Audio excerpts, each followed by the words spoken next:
Okay, let's just jump right in. What if I told you that you possess hidden potential literally just waiting to be unlocked? Today, we're unpacking Rudolf Steiner's classic work, How to Know Higher Worlds. And look, we're not approaching this as some rigid set of absolute dogmatic truths. Instead, think of it as a deeply thoughtful, practical framework for your own personal development. Which brings us to a pretty massive question. Do we actually possess slumbering faculties beyond our everyday physical perception? Steiner's whole argument is that, just as nature gave us physical eyes and ears to navigate the physical world, we absolutely have the capacity to develop spiritual senses.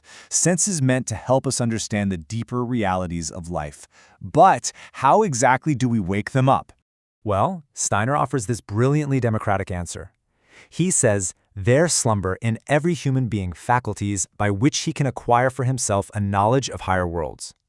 I absolutely love this, because it means higher knowledge isn't locked away for some chosen few or a mystical elite.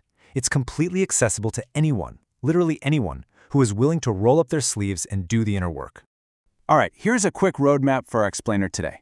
We're going to start by seeking hidden worlds, then map out the three-stage path. After that, we'll dive into inner discipline and meditating on nature. And finally, we'll talk about grounding in everyday life before wrapping up with a reflective conclusion. Let's get to it. Part 1 of our journey, the three-stage path and ascending the steps. So Steiner proposes a very clear, structured staircase. No mystical exaggeration here, just 3 solid steps.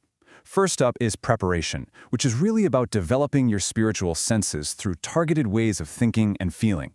Next, we hit illumination, where those brand new senses actually begin to perceive inner light and hidden potentials.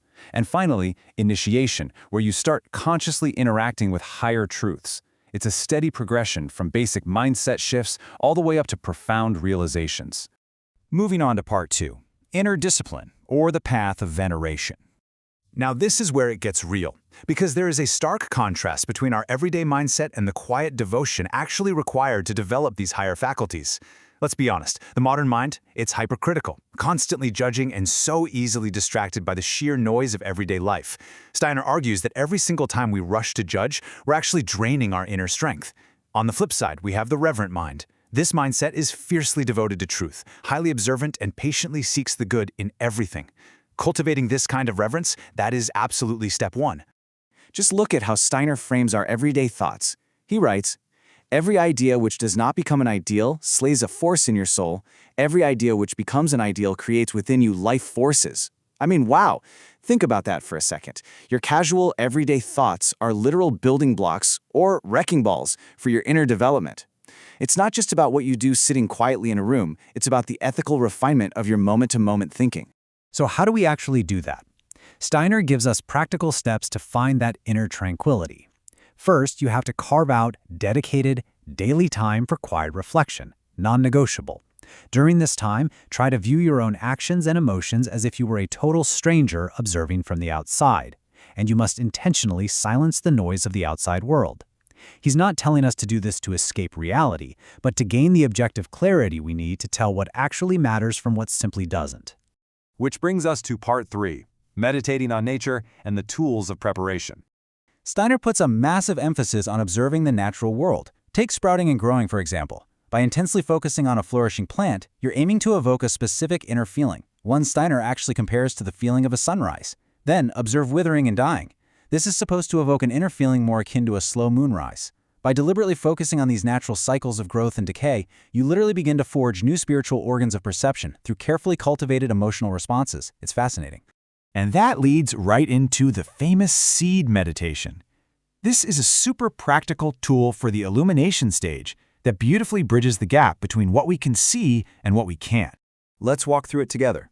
Step 1, you take a seed and meticulously observe its physical traits. Really look at it. Step 2, acknowledge the hidden potential inside. You know for a fact a plant will grow from it, even if you can't see it yet.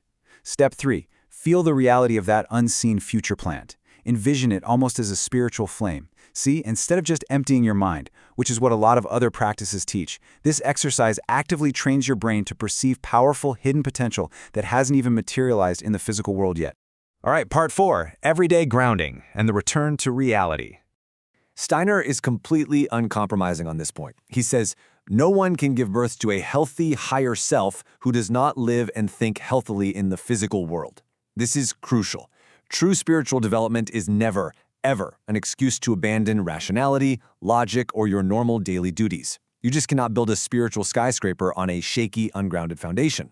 Look at how directly these mystical trials map onto completely ordinary challenges. Overcoming inner turbulence? That's directly linked to just practicing patience with the people around you. Enduring higher trials actually means finding the courage to bounce back after a daily failure at work or at home. And true initiation is intimately connected to simply fulfilling your normal societal duties.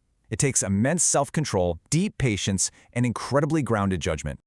We really have to contrast these two approaches. There's a huge trap here of escaping reality.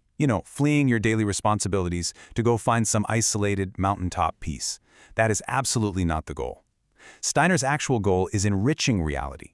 You take your heightened insight, your cultivated patience, and your balanced emotions, and you use them to become a more useful, grounded member of society. You're bringing the spiritual right back down to earth. And finally, Part 5, a reflective conclusion. To pull all of this together, here are the big takeaways.